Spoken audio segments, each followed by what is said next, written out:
जैसे कि आपने आने वाले न्यू एपिसोड के नोवेल के फर्स्ट पार्ट के अंदर देखा था, चैंगशुन और जियान के बीच में फाइट होना स्टार्ट हो जाती, जहाँ पे चैंगशुन ने अपने दोनों एल्डर से जियान के ऊपर हमला करवा दिया था। मगर जियान एक एल्डर को खुद ही संभाल लेता और दूसरे से अपनी अर्डिवन पपेट को भिड़ा देता है। मगर तभी जियान को बीच में मौका मिलता और वो अपने वाले एल्डर को पीछे ढकेल देता और चैंगशुन के पास पहुंच जाता है। और यहाँ पे चैंगशुन भी जियान को अपनी तरफ आते हुए देखता तो वो काफी ज्यादा डर जाता है, क्योंकि उसकी हालत अभी के लिए ऑलरेडी काफी ज्यादा खराब हो चुकी थी। इस वजह से जियान अगर उसमें एक और पंच जड़ देता है तो उसका जो गेम है वो यहीं पे ओवर हो जाएगा और जो प्रोफाउंड जोन सेट है वो अपने यंग मास्टर को खो देगा। मगर वहीं पे जो चैंगशुन था उसकी रस्सी जल गई थी, मगर अभी के लिए बल नहीं गया होता है। इस पर वो जियान के ऊपर चिल्लाते हुए बोलता है, जियान अगर तुमने मुझे मारा तो जो प्रोफाउंड जोन सेट है वो तुम्हें नहीं छोड़ेगा। मगर जो जियान है तो उसकी बात कुल भी ध्यान नहीं देता है, क्योंकि उसे पता था ये जो बंदा है वो बहुत ही ज्यादा हरामी है। अगर उसने आज यहाँ पे इसे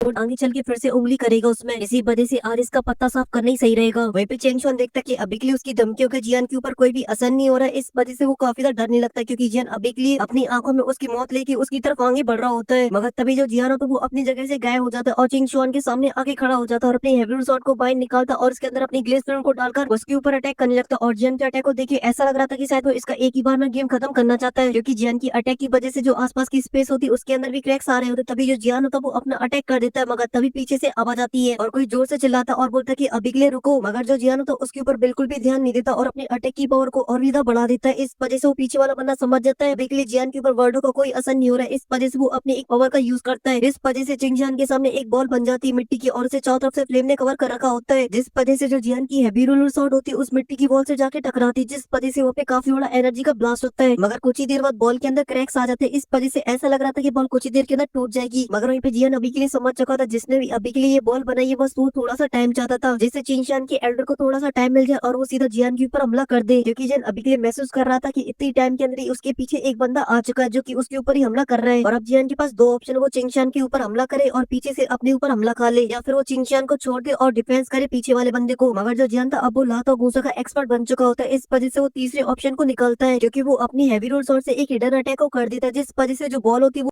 रहती है। मगर जैन के पास इतना टाइम नहीं होता कि वो देख पाए कि चिंगशान को वो अटैक लग रहा है कि नहीं लग रहा है, क्योंकि वो तुरंत ही अपने आप को पीछे मोड़ता है और जो चिंगशान का एल्डर अभी के लिए जैन के ऊपर पाम अटैक कर रहा होता है उसे रोकता है। और जैसे ही एल्डर का पाम अटैक जैन की हैवी रिसोर्स से टकराता तो जैन अपने आप का बैलेंस खो देता और वहाँ से काफी पीछे खिसका हुआ चला जाता है और तुरंत ही अपने मन में बोलता है कि अभी के लिए जो एल्डर का अटैक था वो सच में काफी ज्यादा पावरफुल था, अगर ये मेरी पीठ में लगता तो मुझे काफी बुरी तरीके से इंजर्ड कर देता। मगर तभी जैन की नजर उस बंदे के ऊपर पड़ती जिसने अभी के लिए चिंगशान को बचाया था बनने से, और बंदा कोई और नहीं वो था शॉन्किंग। उसे देखते जो जियान होता है वो गुस्से से आग बबूला होने लगता है। मगर वहीं पे जो शॉन्किंग होता है वो जियान से बिल्कुल भी नहीं डरता, क्योंकि वो पिल टावर के अंदर एक बहुत ही ऊंची पोस्ट पर है। इस वजह से जियान उसका कुछ भी नहीं बिगाड़ सकता है। अभी वो एक स्माइल के साथ जियान से बोलता है, भाई जियान अभी के लिए चैंगशॉन ने हमारी अलायंस को ज्वाइन कर रखा है, इस वजह से तुम अभी के लिए उसके ऊपर हमला नहीं कर सकते हो, और अगर आप फिर भी हमला करते फिर आप हम सभी के दुश्मन हो गए। ये सुनिए जियान को शॉन्किंग के ऊपर और भी ज्यादा गुस्सा आने लगता है, क्योंकि उसने अभी के लिए सभी एल्केमिस्टों को जियान के खिलाफ कर दिया था। मगर तभी जियान उसे गुस्से से बोलता है, तेरे कहने का मतलब ये कि अभी के लिए चैंगशॉन मुझे मार सकता है मगर मैं इसे नहीं मार सकता। वाह बेटे वाह, तुम्हारे तो बड़े हैवी रूल चल रहे हैं यहाँ पर। ये सुनिए शॉन्किंग बोलता है कि अभी के लिए चैंगशॉन भी तुम्हें नहीं मारना चाहता था, बस वो तुम्हें पकड़ना चाहते थे और फोर्सफुली इस ग्रुप के अंदर रखना चाहते थे। ये सुन के जन बोलता है, वाह बेटे वाह, तुमने तो अपनी सारी हदें पार कर दी। और फिर वहाँ पे खड़ी हुई जितने भी एल्केमिस्ट होते उन सभी लोगों से बोलता है, भाइयों और उनकी बहनों, आप सभी लोगों ने चैंगशॉन के शब्दों को सुना था ना, उसने अपने एल्डरों से बोला था कि इस लड़के को मार डालो, ना कि इस लड़के को पकड़ो। अब देखो नेताजी शॉन्किंग कैसे गोल गोल बातों को घुमा रही है एकदम जलेबी की तरह। ये सुन के जो शॉन्किंग होता है वो अभी के लिए गुस्से से आग बबूला होने लगता है। तभी जन उससे बोलता है, तुझे अभी के लिए चैंगशॉन की कुछ ज्यादा परवाह हो रही है ना, तो फिर आजा मुझसे फेस टू फेस फाइट कर ले और फिर मैं तुझे बताऊंगा तेरी औकात, और तब तुझे मैंने कुत्ते की तरह नहीं बजा दिया तो मेरा नाम भी जियान नहीं। जैसे निकल जब सॉन्किंग का मुंह होता है वो लटक जाता और अपने आसपास देखता, जहाँ पर जितने भी एल्केमिस्ट खड़े होते वो कोई भी आगे नहीं आ रहे थे, क्योंकि कोई भी जियान से पंगा नहीं लेना चाहता था। मगर तभी जो सॉन्किंग होता है वो तुरंत अपनी बातों को पलटता और बोलता है, मैं एक एल्केमिस्ट हूँ, इस वजह से मैं कितना ज्यादा फाइटिंग में अच्छा हूँ उससे कोई फर्क नहीं पड़ता। इसी वजह से अगर तुम्हें कॉम्पिटिशन करना है तो फिर तुम पिल गैदरिंग कॉम्पिटिशन में आ जाना, देख लें कौन कितनी अच्छी पिन को रिफाइन करता है। और ये बोलते टाइम सॉन्किंग की जो छाती होती है एकदम चौड़ी होती है, क्योंकि वो अभी के लिए अपने मन में बोल रहा होता है, हालांकि मैं ये बात को बहुत ही अच्छे से जानता हूँ मैं जियान का फाइटिंग में तो सामना नहीं कर सकता हूँ, मगर बात आई पिन रिफाइनिंग की तो मैं इसे धोबी पछाड़ दे दूंगा, क्योंकि मैं पिल टावर का यंगेस्ट एल्डर हूँ। और साथ ही जियान ने अभी के लिए बस उसने एक छोटा सा टेस्ट दिया था जिसके अंदर वो नंबर 1 आ गया। मगर जो जियान तो उसकी बातों बिल्कुल भी ध्यान नहीं देता और अपने मुंह को मोड़ लेता और सेकंड एल्डर को देखने लगता है, जिसके साथ अभी के लिए अल्टीमन पपेट फाइट कर रहा होता और उसने मार मार के भूत बना दिया था उसको। इस वजह से अल्टीमन पपेट को अपने पास बुला लेता और वो आके उसके पास खड़ा हो जाता है। वहीं पे जो एल्डर होता है वहीं पे गिर पड़ता है। तभी जो दूसरा एल्डर था उसके पास जाता और बोलता है कि यंग मास्टर को देखो चल के। जैसे निकल वो दोनों एल्डर वहाँ से जल्दी से चेंग शुआन के पास जाते जो कि अभी के लिए बेहोश पड़ा हुआ होता है। तभी वो दोनों एल्डर चेंग शुआन को चेक करने लगते और कुछ ही देर बाद चेक करने के बाद उनके जो होश होते हैं वो उड़ जाते हैं और जियान की तरफ गुस्से से देखते हुए बोलते कि तुमने अभी के लिए यंग मास्टर की नसों को नष्ट कर दिया, सच में तुम बहुत बड़े हरामी हो। ये सुनकर जो जियान तो काफी ज्यादा खुश हो जाता है क्योंकि अभी के लिए उसने वो चीज को कर दिया जो वो चाहता था, क्योंकि कोई वॉरियर या एल्केमिस्ट की वेस नष्ट हो जाती तो वो प्रैक्टिस नहीं कर सकता है और वो बस एक मामूली सा इंसान बन के रह जाता है। हालांकि वेंसों को सही किया जा सकता है मगर उसके लिए चाहिए काफी हाई लेवल की पिल्लों को, उसके बाद भी 50-50 चांस है वो पूरी तरीके से रिकवर हो पाए। वहीं पे ये सब सुनकर जो सॉन्ग होता है वो भी काफी ज्यादा हैरान हो जाता है क्योंकि उसने बिल्कुल भी उम्मीद नहीं की थी उसके रोकने के बाद भी जियान का अटैक इतना ज्यादा पावरफुल होगा कि वो चेंग शुआन की सारी नसों को फाड़ डालेगा। और साथ ही वहाँ पे जितने भी खड़े हुए एल्केमिस्ट थे वो भी ये सुन के काफी ज्यादा हैरान हो जाते हैं क्योंकि नसें खत्म मतलब एक कचड़ा है चेंग शुआन अब तो, और ये जिंदगी मौत से भी काफी ज्यादा बदतर होती है। इसी वजह से सभी लोगों को अभी के लिए चेंग शुआन के लिए बुरा लग रहा होता मगर जियान को इस बात से कोई फर्क नहीं पड़ा था क्योंकि प्यार और जंग में सब कुछ जायज है। यहाँ पे चेंग शुआन ने काफी बार हमला किया जियान को मारने के लिए मगर वो ऐसा करने में नाकाम रहा, मगर जियान अपना बदला लेने में कामयाब रहा, वो जियान की किस्मत है। और यहाँ पे कुछ देर तक सभी लोग मौन व्रत धारण करे रहते हैं मगर तभी कातला ने इस्माइल के साथ जो कावलिंग होती है वो आगे आती और बोलती है देखो अब जो होना था वो हो चुका है मगर मैं फिर भी तुम लोगों को बता देती हूँ वेंस को फिर से रिकवर किया जा सकता है, उसके लिए तुम्हें पिल टावर से भीख भीख मांगनी पड़ेगी। इसी वजह से तुम लोग कटोरा लेके पिल टावर के सामने खड़े हो जाना और उनसे भीख मांगना, अगर पिल टावर तुमसे मेहरबान होगे तो वो तुम्हें पहले दे देगा जिसके बाद शायद तुम्हारा यंग मास्टर फिर से एकदम टकाटक हो जाए। ये सब सुन के जो चेंग शुआन के दोनों एल्डर होते हैं थोड़े से शांत होते हैं क्योंकि वो अभी के लिए जियान का तो कुछ नहीं बिगाड़ सकते क्योंकि उसके बगल में खड़ा है अड्डीमन पपेट। इसी वजह से वो अपने यंग मास्टर का बदला लेने के लिए जियान के ऊपर हमला करते हैं तो अड्डीमन पपेट उन्हें मार मार के भूत बना देगा, इसलिए उनके पास सिर्फ एक ही बढ़िया ऑप्शन है वो पिल टावर के सामने भीख मांगना क्योंकि वो उनकी मदद से अपने यंग मास्टर को पहले की तरह एकदम टकाटक कर सकते हैं। क्योंकि चेंग शुआन सही नहीं होता और ये बात प्रोफाउंड जोन सेट के लोगों को पता चल जाती है तो फिर वो दोनों एल्डर की ऐसी हालत करेंगे जो कि मौत से भी ज्यादा बदतर होगी। मगर तभी जो काइंग होती है वो सभी लोगों को देखती है और बोलती कि अभी के लिए यहाँ पे जो कुछ हुआ उन सभी बातों को मिट्टी डालो, अभी के लिए हम सभी लोगों के लिए सबसे ज्यादा इंपॉर्टेंट काम है उन सभी मेडिकल इंग्रेडिएंट को कलेक्ट करना, इस वजह से अभी के लिए हम लोगों को उस पर फोकस करना चाहिए। ये बोलते काउंट की नजर जियान के ऊपर जाती जो कि अभी के लिए पत्थर के ऊपर खड़ा हुआ होता है। तभी वो जियान से बोलती मिस्टर जियान क्या आप अभी के लिए हमारी मदद करोगे उस मैजिकल बीस्ट से फाइट करने में, क्योंकि आप हमारी मदद करते हो हमारे उस मैजिकल बीस्ट से जीतने के जो चांसेस वो काफी ज्यादा बढ़ जाएंगे। और ये बोलते टाइम काइन की बातों में एकदम नजाकत कूट कूट के भरी हुई थी और जब ये सॉन्गिंग दिखता तो ऊपर से नीचे तक जल बुन जाता है क्योंकि जियान की वजह से उसकी इज्जत तो चली गई, अब ऐसा लग रहा है उसकी बंदी भी जाने वाली है। इसी वजह से वो काइन से बोलता है कि अभी के लिए हम लोग जियान को अपने ग्रुप के अंदर इनवाइट करेंगे तो हम लोग प्रोफाउंड जोन सेट को अपना दुश्मन बना लेंगे। मगर इस बात पे जो काइन होती है वो कोई भी जवाब नहीं देती और उसकी बातों को पूरी तरीके से इग्नोर कर देती है और उसकी नजर होती है सिर्फ जियान के फैसले के ऊपर। तभी जियान बोलता है कि मिस काइन इस ऑफर के लिए आपका बहुत बहुत धन्यवाद, मगर मैंने जैसा आपको बताया कि मुझे ग्रुप के अंदर काम करना बिल्कुल भी पसंद नहीं है, इस वजह से मैं अकेला घूमना पसंद करता हूँ, इस वजह से आप अपने रास्ते निकलिए और मैं अपने रास्ते निकलता हूँ। ये बोल के जो जियान तो वहाँ से मुड़ जाता है मगर तभी जियान महसूस करता है अभी के लिए उसका कोई सिटी स्कैन कर रहा है। ये महसूस करती है जियान की एकदम से रोंगटे खड़े हो जाते हैं क्योंकि उसे अभी के लिए बहुत ही ज्यादा खतरनाक फीलिंग आई थी। इसी वजह से जो जियान तो उस जगह का पूरा सिटी स्कैन कर देता मगर वहाँ पे उसे कोई भी दिखाई नहीं देता है। ये सब देख के जो जियान तो वो और भी ज्यादा हैरान हो जाता है और अपने मन में बोलता है कि मुझे सच में यहाँ पे किसी का एहसास हुआ था होने का या फिर मेरा ये कोई बहम है। और ये सभी चीजें जियान के दिमाग में चल रही होती है और वो आगे बढ़ता है मगर तभी अचानक से उसकी नजर एक पहाड़ के ऊपर पड़ती है जहाँ पर खड़ा हुआ था एक ब्लैक ड्रेस पहने हुए बंदा अपने हाथों को पीछे करे हुए, और जब वो बंदा देखता कि जियान अभी के लिए उसे देख रहा तो उसके चेहरे पे एक स्माइल आ जाती है। मगर अभी भी जो जियान था वो अभी के लिए हैरानी के साथ उसको देख रहा होता है क्योंकि वो बंदा अभी के लिए जियान से काफी ज्यादा दूर खड़ा है फिर भी जियान के सोल के ऊपर काफी ज्यादा प्रेशर पड़ रहा है। इसी वजह से जो जियान होता है वो अपने मन में बोलता है अभी के लिए जो बंदा वो बहुत ही स्ट्रॉन्ग है क्योंकि इस तरह के प्रेशर को मैंने तभी फील किया है जब कोई इलाइट डाउजिंग हो। सच में इस पिल गैदरिंग कॉम्पिटिशन के अंदर एक से एक टैलेंटेड लोग भरे पड़े हैं और साथ ही इस तरीके का बंदा अभी के लिए पिल गैदरिंग कॉम्पिटिशन के अंदर भाग ले रहा है तो मेरा इस पिल गैदरिंग कॉम्पिटिशन के अंदर फर्स्ट आना बहुत ही ज्यादा मुश्किल होने वाला है। और ये जो काई होती देखती कि जियान अभी के लिए उसको बिल्कुल भी भाव नहीं दे रहा तो वो गुस्से से अपने दांतों को पीसती है मगर जो सॉन्किंग होता है उसका दिल गार्डन गार्डन हो जाता है और वो काइन से बोलता है कि अभी के लिए तुम्हें उसके ऊपर अपनी एनर्जी को वेस्ट नहीं करना चाहिए क्योंकि वो अभी के लिए तुम्हारी अच्छी भावनाओं को नहीं समझ रहा है। इस वजह से जब वो मैजिकल पीस से पिटेगा वो खुद ही हमारे पास भक्ति आएगा और हमसे मदद मांगेगा। मगर जो काइन थी वो अभी के लिए बहुत ही अच्छे से जानती थी कि जियान ने जिस तरीके की पावर को अभी के लिए दिखाया है तो डेफिनेटली यहाँ पे खड़े हुए जितने भी लोग उन सब में सबसे ज्यादा पावरफुल है। इसी वजह से बहुत हद तक चांसेस है कि जियान अकेले इन सभी टास्कों को पूरा कर ले। और यहाँ पे जो जियान था अभी के लिए सामने खड़े हुए बंदे को देख रहा होता मगर तभी अपनी आंखों को हटाता है और उन सभी लोगों को देखता और बोलता कि अभी के लिए सभी बातों को मिट्टी डालो और मैं यहाँ से चलता हूँ। ये बोलती जो जियान तो वो अपना छठवा गेट डालता और वहाँ से निकल जाता है मगर अभी के लिए जियान के दिमाग वो पहाड़ पे खड़े हुए बंदा ही चल रहा होता है क्योंकि उसके अंदर से जियान को काफी ज्यादा खतरनाक वाइब्स आ रही थी। इसी वजह से जो जियान था वहाँ पे ज्यादा देर तक नहीं रुकना चाहता था और साथ ही उसके साइड में जो अड्डी-वन पपेट चल रहा होता उसे भी अपने स्पेस स्टेशन के अंदर रख रहे थे। वहीं पे जियान को जाते हुए जब चेंग शुआन के दोनों एल्डर देखते तो वो काफी ज्यादा गुस्से में आ जाते और वो आसमान में खड़े होकर जियान का पीछा करने लगते और बोलते हैं अभी के लिए कुत्ते तू ऐसे हमारे यंग मास्टर को जख्मी करके यहाँ से कैसे जा सकता है। मगर जियान उन दोनों एल्डर को रत्ती भर भी घास नहीं डालता और अपनी 3000 लाइट मूवमेंट को एक्टिवेट करता है और पल भर में उनकी आंखों से ओझल हो जाता है। इस वजह से जो एल्डर होते हैं जियान को थोड़ा बहुत यहाँ ढूंढते और जियान को दहगालियां दहगालियां दहगालियां और जब उनका मन भर जाता है तो वापस चेंग शुआन के पास आके खड़े हो जाते हैं। और ये भी पहाड़ के ऊपर खड़ा हुआ जो बंदा होता है वो भी जियान को वहाँ से गायब होते हुए देखता है और उसके तुरंत ही उसके चेहरे पे एक बड़ी सी स्माइल आ जाती है और वो स्माइल काफी ज्यादा खतरनाक सी लग रही थी। तभी वो धीरे सी आवाज में बोलता है कि जिन तुम तुम अभी के लिए मेरे हाथों से नहीं बच सकती हो, चाहे फिर तुम कहीं भी क्यों ना चले जाओ। और वहीं पे जो जियान था वो कुछ ही देर के अंदर 10,000 मैजिकल माउंटेन के डीप के अंदर चला जाता है, जहाँ पर उसे सबसे पहले आसपास की पावरफुल एनर्जी महसूस होती है, जिसे देखिए जियान बोलते हैं तभी मैं कहूँ इस माउंटेन के अंदर इतने ज्यादा रेयर मेडिकल इंग्रेडिएंट क्यों है, क्योंकि यहाँ की जो एनर्जी वो काफी ज्यादा स्ट्रॉन्ग है। इस वजह से यहाँ पे जो इंग्रेडिएंट मिलते हैं जिनका और कहीं मिलना ऑलमोस्ट नामुमकिन सा है। ये बोल के जो जियान होता है उस माउंटेन के और भी ज्यादा डीप के अंदर जाने लगता है। जैसे जियान जा रहा होता तभी उसको वहाँ पे काफी सारे मैजिकल बीस्टों की चीखने चिल्लाने की दौड़ने की आवाजें सुनाई देने लगती है, जो की यहाँ पे और भी काफी सारे एल्केमिस्ट घुसा है। इस वजह से वो अभी के लिए उनके साथ फाइट कर रहे हैं। इसी वजह से वो अभी के लिए काफी ज्यादा गुस्से में भी है। मगर तभी जो जियान होता है वो एक पहाड़ के ऊपर आ जाता है और आसपास की जगह को सेंस करने लगता है, जहाँ पे कुछ देर बाद उसे पता चलता है इस जंगल के अंदर काफी सारे पावरफुल ऑरे हैं, मगर इनमें से जो सबसे जो पावरफुल ऑरा वो अभी के लिए नॉर्थ डायरेक्शन से आ रहा है। इसी वजह से जो जियान होता है उसी डायरेक्शन की तरफ देखता है, मगर वहाँ पे काफी ज्यादा फॉग होता है। इस वजह से उसे कुछ भी सही से दिखाई नहीं देता है। मगर तभी जाने गहरी सांस लेता और बोलता है अगर मैंने अभी के लिए सही से स्कैन किया और जो मुझे ऑरा फील हो रहा है तो शायद ये वही मैजिकल बीस्ट है जिसके बारे में सॉन्किंग बोल रहा था, जो की एक टियर 8 का मैजिकल बीस्ट है। और जो टियर 8 का मैजिकल बीस्ट होता है वो बहुत ही ज्यादा खतरनाक होता है, जहाँ तक कि एक 8,000 भी उनसे फाइट करने में 100 बार सोचेगा, क्योंकि वो पावरफुल तो होती ही साथ ही उनकी जो चमड़ी होती है वो भी काफी ज्यादा मोटी होती है। इसी वजह से उन्हें हराना बहुत ही ज्यादा मुश्किल हो जाता है। और साथ ही सोने पे सुहागा ये हो जाता है कि जो टियर 8 पे पहुंच जाता है मैजिकल बीस्ट, वो कोई अव्वो चव्वो मैजिकल बीस्ट नहीं होता, वो एक एंशिएंट मैजिकल बीस्ट होता है जिनके पास कोई पावरफुल मैजिकल बीस्ट की ब्लड लाइन हो। और साथ ही जब जिया ने इस जगह को सिटी स्कैन किया था तो उसे काफी सारे मेडिकल अब भी दिखाई दिए थे, मगर वो सभी की सभी रद्दी क्वालिटी के होते। इस वजह से जियान को कोई पसंद नहीं आते। तभी जियान बोलता है यार इस माउंटेन के बारे में मैंने जितना सुना था उसके हिसाब से तो यहाँ पे मेडिकल अब बिल्कुल भी नहीं है। मगर तभी उसे सॉन्किंग की बात याद आती, जहाँ पे सॉन्किंग ने बताया था इस माउंटेन रेंज के अभी के लिए जितने ही मेडिकल हब है वो सभी के सभी उस मैजिकल बीस्ट के पैलेस के अंदर है। वजह से अगर उन्हें चाहिए तो उसे पैलेस के अंदर जाना पड़ेगा। ये सोचकर जियान एक गहरी सांस लेता और बोलते कि मैं यहाँ तक आ चुका हूँ तो मैं पीछे नहीं हटूंगा, क्योंकि अगर मैं यहाँ से खाली हाथ गया तो मुझे लतिया के भगा दिया जाएगा पिल गैदरिंग कॉम्पिटिशन से। इसी वजह से जो जियान होता है वो अपना छठवां गेट डालता है और वहाँ से निकल जाता है उस पैलेस की तरफ, जहाँ पर उसे रास्ते में काफी सारे मैजिकल बीस्ट दिखाई देते। इस वजह से जो जियान होता है वो अपने ऑरे को सप्रेस कर देता है, क्योंकि उनको अगर जियान के बारे में पता चल गया तो वो जियान के ऊपर हमला कर देंगे और फिर इनके बीच में होगी फाइट और उसमें जियान का जाएगा काफी ज्यादा टाइम। इसी वजह से जो जियान था वो अभी के लिए अपने ऑरे को सप्रेस करके आगे बढ़ रहा होता है। और अगर उसे रास्ते में कोई पावरफुल मैजिकल बीस्ट दिखाई देता तो वो पूरा चक्कर लगा के जाता था, जिससे वो उसके ऑरे को सेंस ना कर पाए। इसी वजह से जो जियान का सफर था वो अभी के लिए काफी ज्यादा स्मूथ जा रहा था और ऐसे जियान को सफर करते करते 4 से 5 घंटे बीत जाते हैं। और अब जियान माउंटेन रेंज के काफी ज्यादा डीप के अंदर आ चुका था, जहाँ पर वो महसूस करता कि जैसे वो डीप के अंदर जाता जा रहा तो मैजिकल बीस्ट की जो स्ट्रेंथ वो भी बढ़ती जा रही है, क्योंकि अब उसे यहाँ पे काफी सारे रैंक 7 के मैजिकल बीस्ट भी दिखाई दिए थे, मगर उन्होंने हाल ही में ब्रेक थ्रू किया था। इस वजह से वो डाउजों के 2 या 3 स्टार पे थे। इसी वजह से वो जियान के ऑरे को सेंस नहीं कर पाते। पे जो जियान होता है एक बड़े से पहाड़ के ऊपर आके खड़ा हो जाता है और उसे थोड़ी दूर एक सामने वाले पहाड़ की तरफ देखता है, जो कि अभी के लिए यहाँ पे जितने ही पहाड़ थे उनमें सबसे बड़ा था। और साथ ही जियान आसपास की नेचुरल एनर्जी को सेंस करता था थोड़ा सा हैरान हो जाता है, क्योंकि यहाँ पे जो नेचुरल एनर्जी का फ्लो था वो काफी ज्यादा था। इस वजह से अगर यहाँ पे कोई कल्टीवेशन करता है तो दुगनी फास्ट तरीके से प्रोग्रेस कर सकता है। मगर जियान अभी के लिए इतना तो बेवकूफ भी नहीं कि यहाँ बैठ के कल्टीवेशन करे, क्योंकि जियान ने ऑलरेडी यहाँ पर काफी सारे रैंक 7 के मैजिकल बीस्टों को ऑरा सेंस किया था। और ऊपर से वो वियर किंग जो कि इन सभी लोगों का बाप है, जिसका ऑरा अभी के लिए उसे फील हो रहा है उस बड़े से पहाड़ से। और साथ ही जियान को अभी के लिए उस ऑरे से डर भी लग रहा होता है। इस वजह से जियान बोलता है कि मुझे अभी के लिए उससे बिल्कुल भी पंगा नहीं लेना चाहिए, वरना वो मार मार के मेरी चटनी बना देगा। इसलिए जो मेरा काम है वो प्यार मोहब्बत से हो जाता तो मेरे लिए काफी ज्यादा अच्छा रहेगा। और फिर जियान उस पहाड़ की तरफ आगे बढ़ने लगता और बोलता कि अब जो होगा देखा जाएगा। मगर जैसे जियान ने अपने कुछ कदम आगे बढ़ाए थे तभी जियान महसूस करता है कि उसे सिटी स्कैन कर रहा है कोई। ये महसूस करते ही जियान की एकदम से सेंसिटिविटी गुल हो जाती है और वो झट से अपनी स्पेशल स्ट्रेंथ से अपने आप को कवर कर लेता है, जिस वजह से जो ऑरा अभी के लिए जियान को स्कैन कर रहा होता है वो जियान को सेंस नहीं कर पाता और वहाँ से चले जाता है।